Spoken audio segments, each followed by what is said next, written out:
Hello and welcome to this impromptu live video. Before we get cracking, I just want to say that there's a possibility of people being triggered by what I'm about to talk about. Today is World Suicide Prevention Day, and I want to talk about my individual experience, my personal experience with suicide, from roughly start to finish. Suicide, ending your life, taking your own life.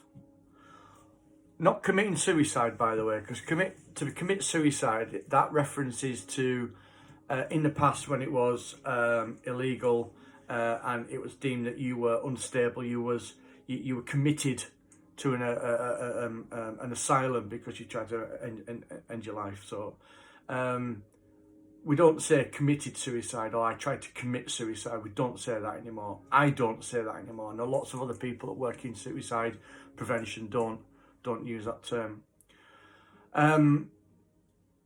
Laura Ikra, hello.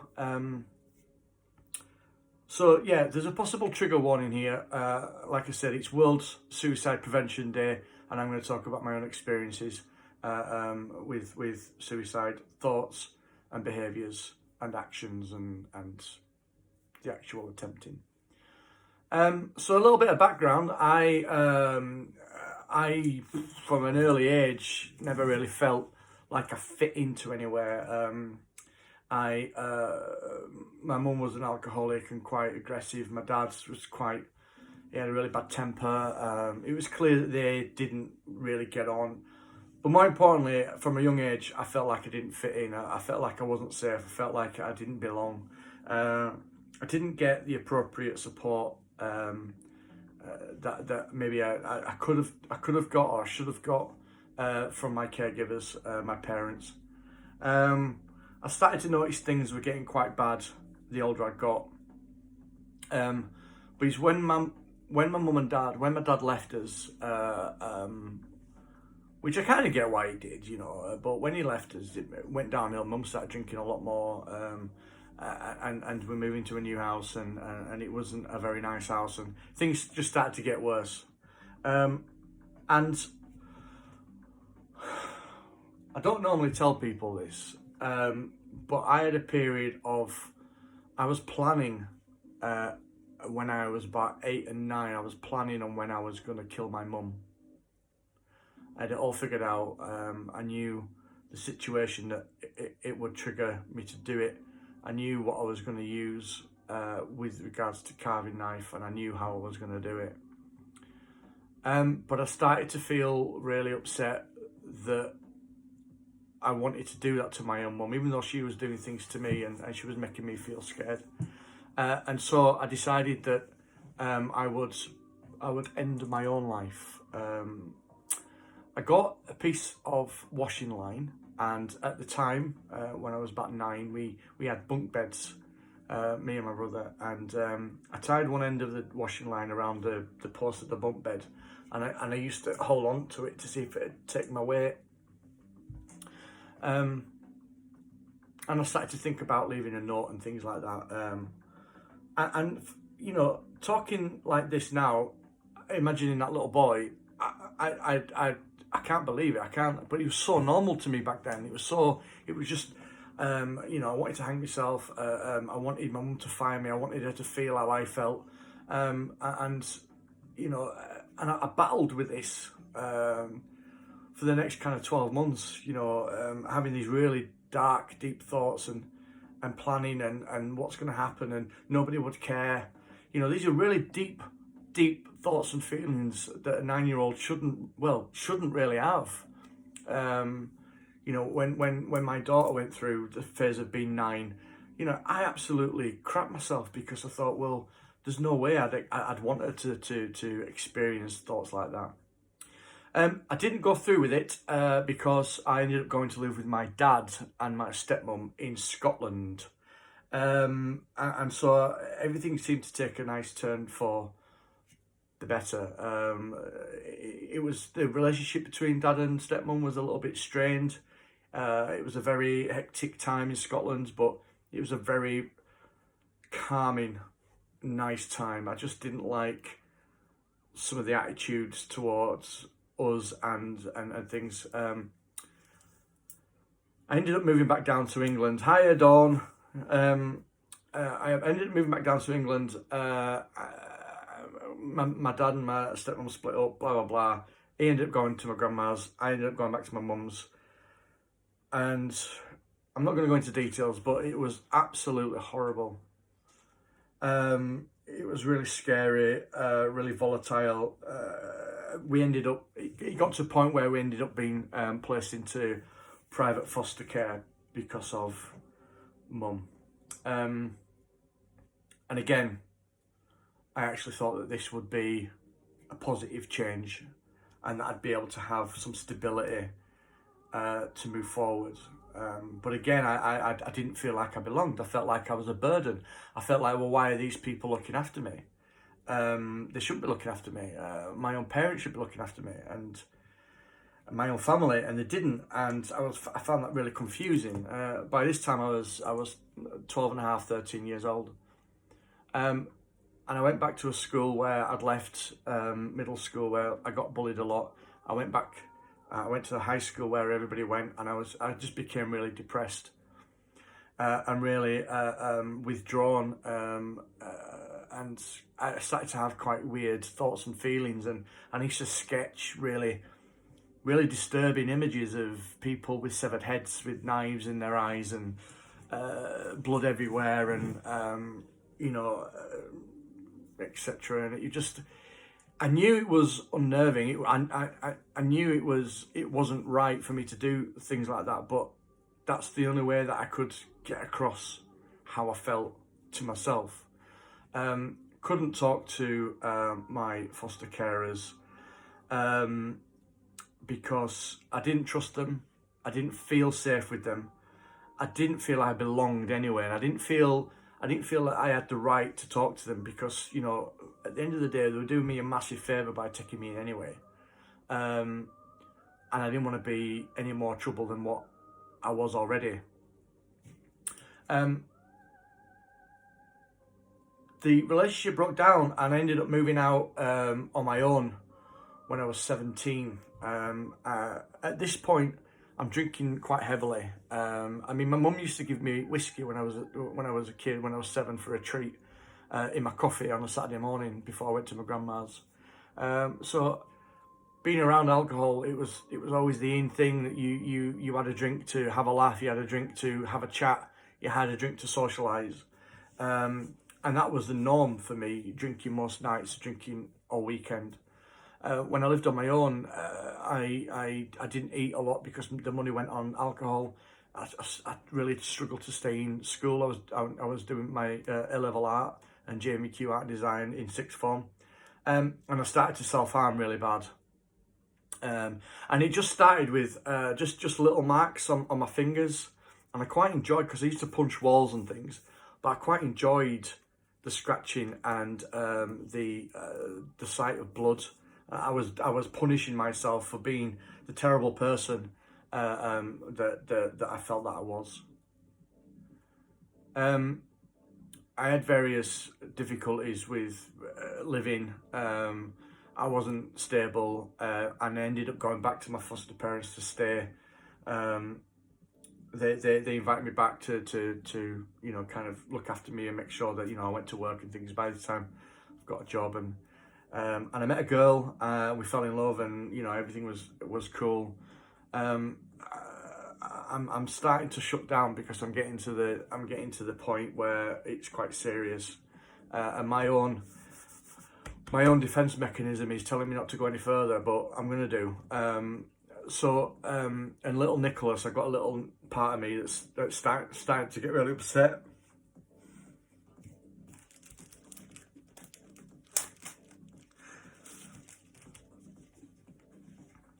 I was 19 and I was drinking heavily. And one night I went back to my foster parents, and I decided that that was it. I was gonna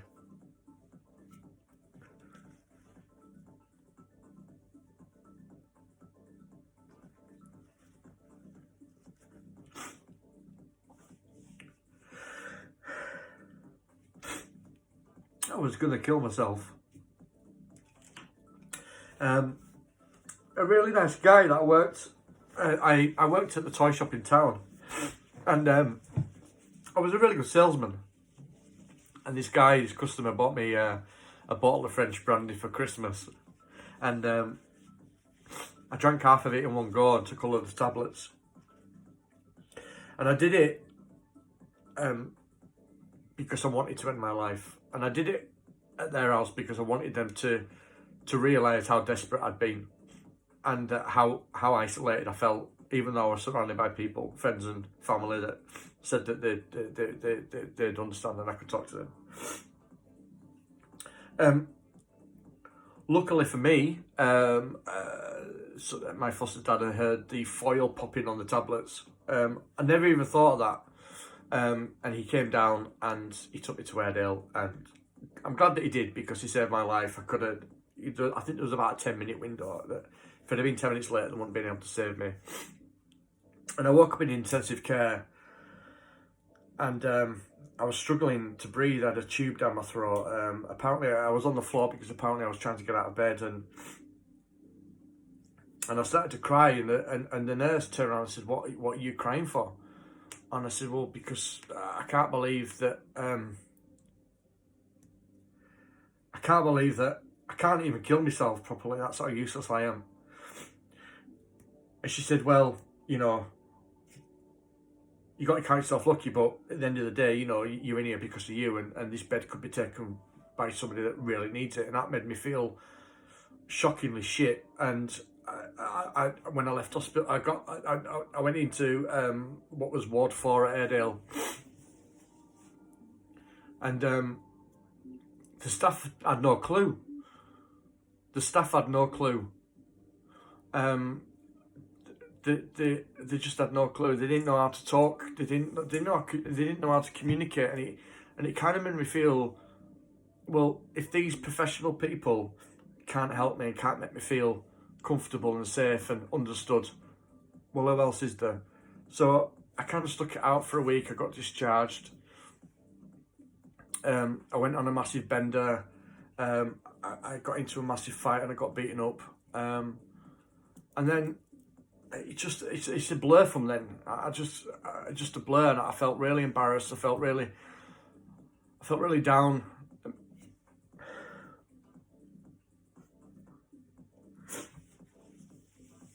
And I literally felt that in absolutely no one. I was still with this girl, and I felt really guilty, and I thought that she'd be better off without me. And she was telling me that she loved me and she wanted to stay with me, and I tried to push her away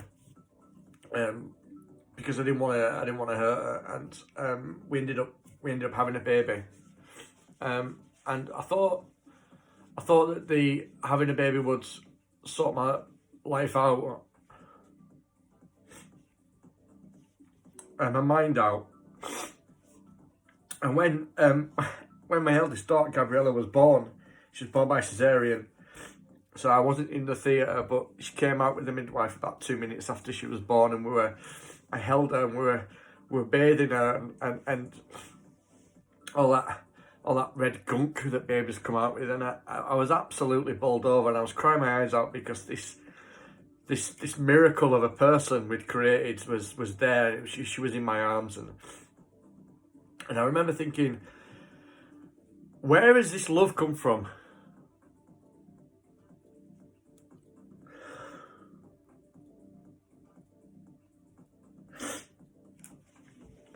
I would, at that point, lay down my life for that baby. I would have done right there and then. And the emotion was so strong, and it was so natural and so real. I felt something snap inside of me. And instead of appreciating the joy of being a dad, which I did, I started to focus on why didn't my parents have that? why weren't I loved and looked after like I wanted it to do with Gabriella? And the next 2 years I battled with self-harm and taking tablets, not serious overdoses, but taking tablets, drinking, and struggling to come to terms with my mind and my thought process and my actions, and being a dad and being a good boyfriend, and I couldn't manage it. And quite rightly, Mum left. It was the best thing for Mum and Gabby to leave. I was cheating on Mum all the time. I was being deceitful. I was drinking a lot. And I just wasn't a very good person. Although every time I was with Gabriella, I felt normal. I felt I had something, but I was slowly spoiling it, and I didn't know how to get it back. I started psychotherapy. And all psychotherapy did was to explain, to enable me to talk about what had gone on in my past, which really upset me. And then, well, that's why you think and act like you are now. But how do I stop? Oh, try going for a walk, try having a bath, try doing your artwork, try getting out in the country. And I just felt like they were fobbing me off. But what also hurt was that every session I left, I'd been talking about really personal things that had happened to me as a kid, things that I didn't like talking about. And so after an hour, it was, right, okay, we're out of time, I'll see you next week. Well, what did I do after that? I had to go home. And I was thinking, and I brought all this stuff up that I've never really told anybody. And so I went home and I got drunk, and I cut myself, and then the following week I'd go back and say, I've cut myself and drunk. Why? Well, because we were talking about what we were talking about. There was no buffer after that. There was nothing there.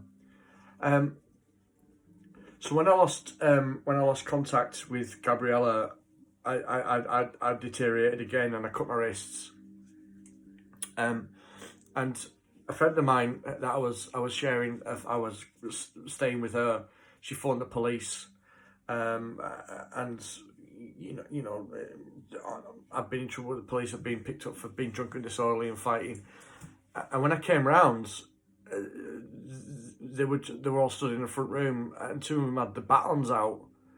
And the first thing they said to me was, "Are you gonna come quietly?" Well, I didn't have a clue what they were on about. Why am I going somewhere? What's happening? And then they just got me on the floor, handcuffed me, and threw me into the back of a van, took me to Airedale Hospital. And when they were trying to sew my wrist up, the police officer wouldn't take the cuffs off because I was a danger. Well, the one thing that I always knew ever since being small is I've never been dangerous to anybody. I've always wanted to be a really nice, caring, and an appreciated person. So that was about 2002, 2003. I met somebody else, and we had a baby girl. Well, we split up when she was pregnant, and my youngest, Lily, was born. And Lily is my best friend. Lily is more than my best friend. She's a part of me. And even now, she'll be still in school, but she'll be like, "Oh, I've just had a thought of my dad. I wonder what he's doing." It's probably because I'm talking about her. We're in sync. And I was determined I wasn't going to let another baby daughter down. And so I moved to Saltaire, and I tried to get myself sorted out. I got a job at the tax office in Shipley. I was doing really well. I was still drinking, but it was all under control. And I just felt free, and I just did a little bed sit in the big house in Saltaire. And it wasn't much, but it was mine. And but I still started to be depressed because I wasn't in the place that I wanted to be. I wasn't, I was getting on in years. I was like 26, 27, and I'm like thinking, well, what am I doing with my life? I'm in a little bed sit. I can't drive. I've got to get buses to Keighley, and I can't really function without having alcohol during the week. So I kind of just went downhill again, and I started self-harming quite bad, and getting into fights again. And I thought, this is no good for Lily. And then I moved back to Keighley. I got a job with some family, which didn't turn out to be what it was supposed to be, and that again was another setback. And I felt like I'd given up a really good job at the tax office to go to this place, and it didn't work out. And I felt like I was being used, and I started to retaliate, and it all fell apart. And then I met Emma, and Emma just seemed to be this person that understood, and I didn't understand why she understood, and I didn't understand why she wanted to sit and listen to me, because nobody else did. I mean, I did start, before I met Emma, I did start dialectical behavioural therapy at the Helios, because I got quite desperate and went to my GP, and I found my GP, who is Sally Hunter. She's one of the best GPs I've ever had, absolutely one of the best. I started DBT, and we sat in a group of patients with two DBT therapists, and we started to talk about certain things. So that was like the first time I started to really understand. And I met a lady there. We became great friends. She's called Tracy, and I absolutely bonded with Tracy. We're still really, really close. I don't normally mention names in these videos, but you know, Tracy is a very, very dear friend of mine. I've got a lot of respect for her. Ultimately, it got to a point where, you know, I thought Emma could do far better than me. Lily's mum had met this guy who was a financial advisor, and he appeared to be very, very, you know, together and professional, and he had lots of money, and I thought, oh, I can't compete. At this point, Lily's 5, and I assume, well, Lily would be young enough to forget who I was, and she'd be able to move on. There's no way that I'm going to be a decent dad. I was drinking quite heavily. My drinking continued, and I started to use cocaine, and I just started to be really erratic. And it got to the stage where I decided that that's it. I'm not going to cope with this anymore. I'm not strong enough to do this anymore, and I just felt like I was dragging everybody else down. I felt absolutely worthless, and I felt that I felt on my own. I felt I have no one to talk to. I don't know who I am. I don't know where I'm going. I've no strength to find work. I've no strength to kick my alcohol and drug habit. I've no strength to eat healthily, to get fit. I've no strength. So I started to go downhill, and me and Emma split up. You know, I mean, my drinking was, I mean, I was drinking whiskey and wine and beer, and you know, all day, every day, and that was it. That was it. I just phoned a couple of people, and it was weird because I phoned Lily's granddad, step granddad on mum's side. I just said to him, you know, do me a favour, and will you make sure, because they were the only one I trusted, will you make sure you look after Lily? And then I called a friend of mine, and I was ready. So I was drinking. I had some tablets. I knew where they were. I was getting drunk so I could take them. And then the police turned up, and quite rarely they took me off. And I ended up in Linfield Mountain Hospital for 10 weeks. And it was in there that I started to see things like, and I'm sure a lot of you will experience this, that when you're talking to somebody in a professional capacity, maybe a psychiatric nurse or a doctor or a dentist, and you think, I could do your job. You're not doing your job properly. There were nurses that were disappearing and reading newspapers, and there were, you know, nurses that would ignore you. There were nurses that, you know, tried to help you, but they were helping you in all the wrong ways. And I was talking to some of the other guys in the hospital, and they were talking about the same things as I was talking about. The fact that we have no one to talk to, there's no one that really understands, there's no one that can sit there and go, I have been sexually abused too. I have been homeless too. I have been this too. I have been that too. And somebody made a joke when we were playing Monopoly. He said, I get more therapy talking to you guys. And that really struck me because I agreed with that. And I got that from DBT. So when I left hospital, I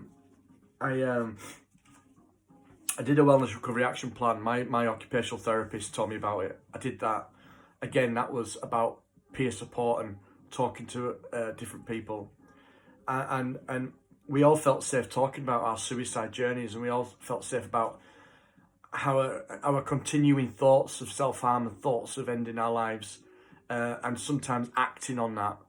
And that was in 2011. I kind of realised that I'd been, I remember I walked into the psychiatrist in hospital, and he was brown. I mean, he was Indian, a kind of Indian, but his skin was brown, his shirt was brown, his suit was brown, his tie was brown, his socks were brown, his shoes were brown. He was brown. But he looked at me in a certain way, like he was really interested. But then he opened his mouth and said, "So Nicholas," no one called me Nicholas at that point. "So Nicholas, tell me what's going on." Well, I thought, well, you're the fucking psychiatrist. You tell me what's going on. Why am I got to tell you? If I knew what was going on, and I wouldn't be in here, would I? And I remember going to my room, and I laid on the floor, and I started to cry. And then I looked under my bed, and there was a load of dust, like the cleaners has gone round. You know them big blue straight brushy things that they've not gone under the bed. And I started to laugh because I thought, and I said out loud to myself, I went, "You can't get any lower than this. You're in a psychiatric hospital, in your shorts and t-shirt, laid on the floor, which is cold and hard, and they've not even cleaned under the bed. You can't get any lower." And what I thought, I did this image of when I used to play with Lego at my grandma's, and we'd build random structures and things, and then you look and you think, well, I don't like that green brick in there, so you dismantle it, take that out, put it back together the way you want. I thought, well, what if this is my structure that I'm breaking down, and what I'll do is I'll leave the bits that I don't like under that bed, and then when I leave with only the things that I want to have. So through occupational therapy, I started to learn about what I wanted and what I needed. Things like, you know, I wanted to be with Emma, I wanted to be loved, and I wanted to have a relationship. I wanted to be an excellent dad. I wanted to be a great friend. I wanted to be able to smile at someone and them to smile back at me. I wanted to be able to speak to somebody and make them feel valued and respected, because that's what I wanted, that's what I needed to happen for me. And I went back to basics. I learned how to breathe.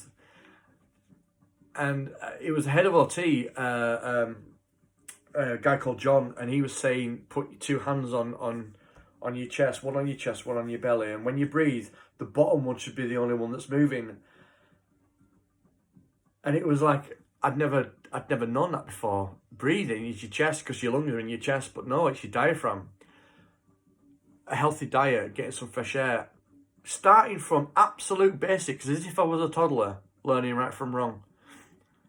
And I started to gain strength in my mind, and I started to gain strength in my memory and my thoughts. I did have a blip, and I nearly severed. I went down to the bone with a carving knife. But because I'd done a rap, the psychiatrist at the hospital said, "You don't need to come into hospital." There were times where I felt absolutely exhausted and I thought, I'm never going to do it. There were times that I seriously contemplated killing myself again. But, you know, accessing my rap, practicing rap, going on to volunteer. I went to Project 6 for my alcohol. I volunteered at Project 6 and trained to be a volunteer there. I got involved with the Cellar Trust, and I did a training course on peer support. And now I'm the founder and Chief Operations Director of Missing Peace Wellbeing and Support. And I never thought that I would get to this. I would get to this position. So what I tell people is, you just don't know what's around the corner. You don't know what's around the corner. And you might think that there's nothing around the corner and that you want to end your life. I am certain there's things around the corner. The thing is, when I was suicidal and I was depressed, I was looking down.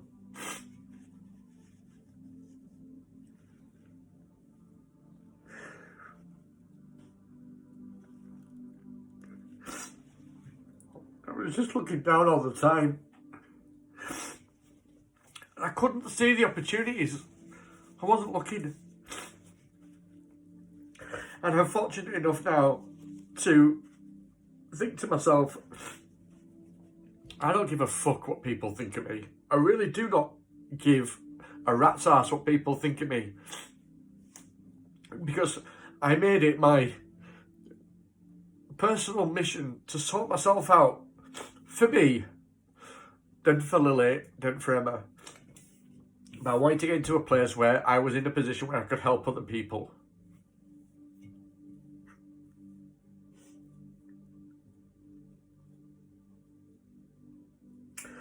And that is what keeps me going. That I have helped people. I actually won a national award, believe it or not, from Good Morning Great Britain. It was a lifesaver award. I had to go to London, met a load of celebrities. Because 2 people didn't commit suicide.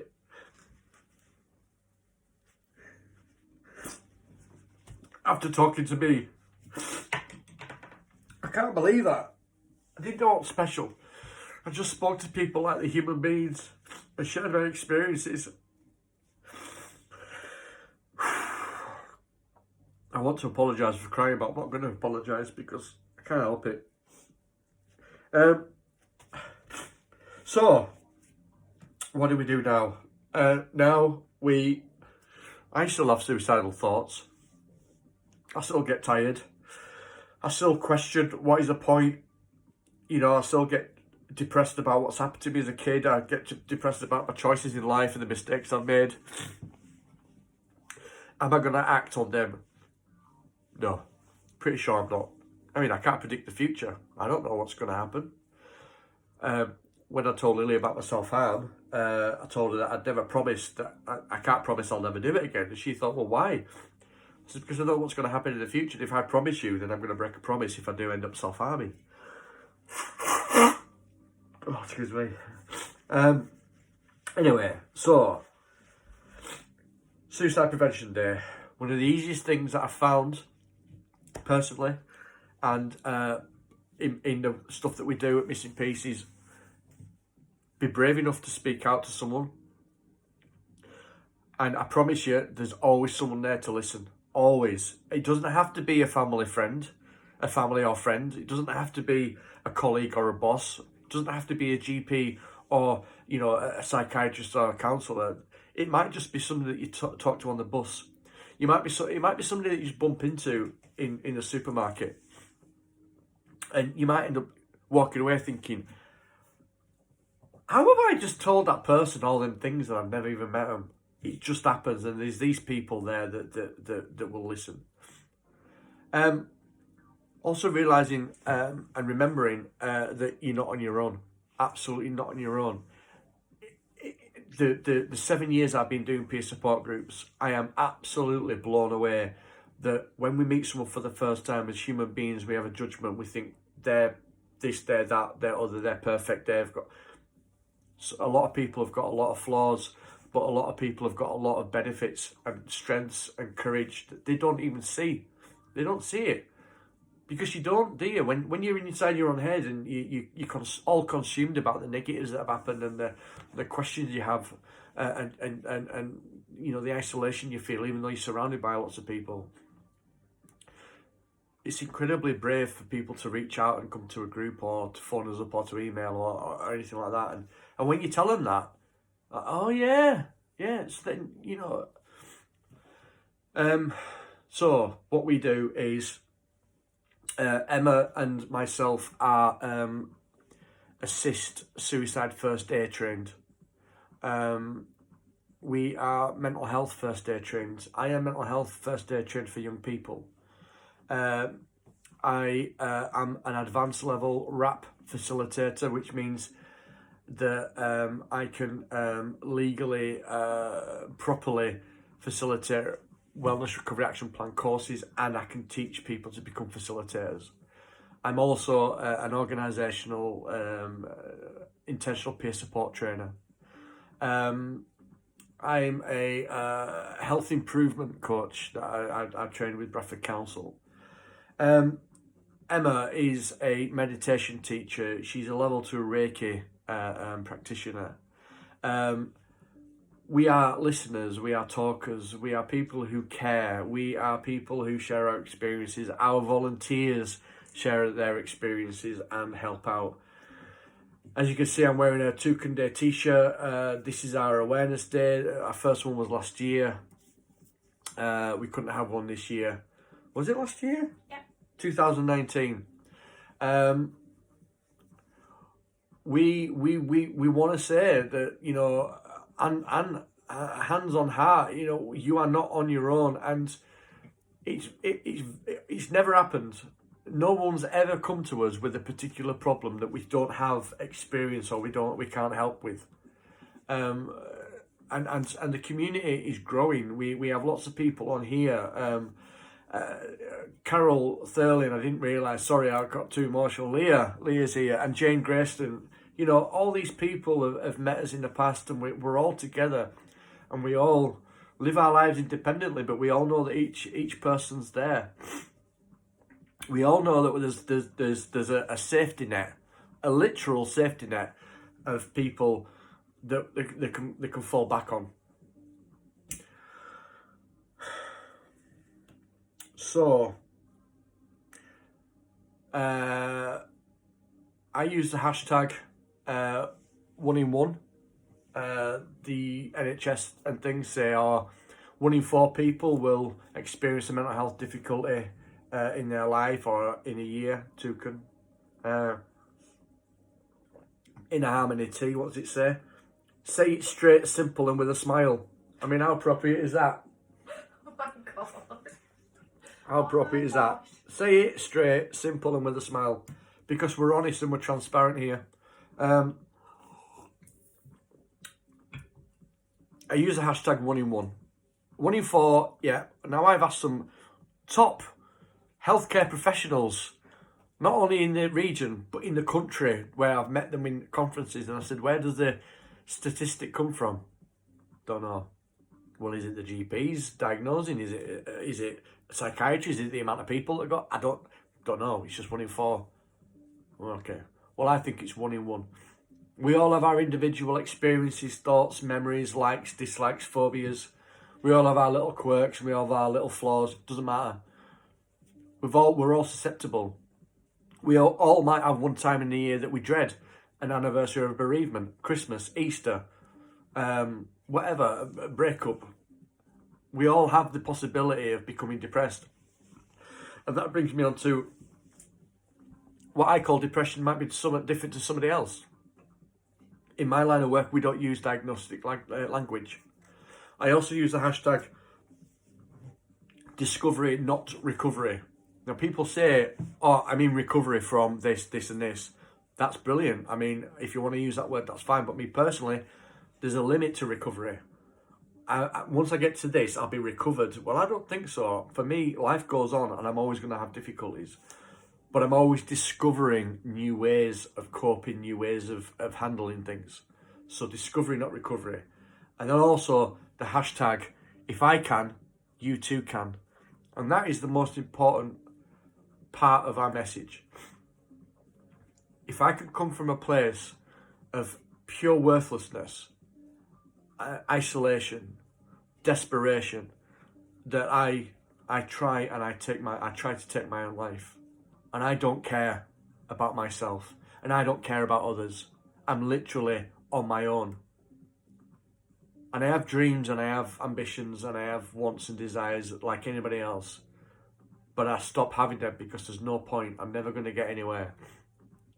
But if I can get to a place here now where I'm content with life, I'm not happy about life. Life's shit sometimes. And I'm not in a big fancy house with a nice Escort RS 2000, my dream car. You know, I'm not married to a bombshell because I'm not getting married till next year. You know, I'm not a millionaire, nor do I want to be now, actually. But you know, it doesn't matter. I can cope with life. I can accept that I'm having suicidal thoughts, but that's just learned. It's just trained behaviour, mind patterns. I'm not going to act on it. I know how to distract myself. So if I can do that, I feel anybody can do that. It's not easy. It's very difficult. I've worked really hard at it. But what I'm prepared to do, and what we all at Missing Piece are prepared to do, is to help you try and do that yourself. Suicide, it's not worth it. Literally, it's not worth it. There's always something around the corner. And believe it or not, there's always something to live for. You're far too special. You're put on this earth, you've been put in this universe, whatever you believe, it's fine. But you're here, you're breathing the same air as me, the same air as everybody else. You know, we all go to the toilet and wipe our own backsides, even the Queen, I assume. I can't imagine she's got someone to wipe her own backside. I can't. No matter how posh she is. If you've got someone wipe your backside, then that's completely fine as well. I mean, we don't judge here, you know? Anyway, I have an appointment now. I have a peer support appointment. I thought this was only going to be 20 minutes. Keep it real, people. Look after yourself. Remember, you are worthy. There's always someone there, and you're not on your own. So, that has been me, Nick Smith from Missing Piece Wellbeing Support. I'm sorry about the content of this video, but sometimes it needs to be spoken about. And, you know, never feel ashamed about what you've been through. You've got here, you're watching this video right now, which means you've survived your life up until this moment in time. And for that, I'm incredibly proud of you. I really am. I know how courageous you need to be able to do that, and how brave and how strong you are. I'm strong. I'm courageous and I'm determined. So ta-ta for now. Thank you for watching, and look after yourselves and look after everybody else. And hopefully we can start to reduce the amounts of suicide in our own community of Keighley, in our surrounding communities, in the rest of the country, the rest of the world. We'll start sharing that message. So thank you. Bye.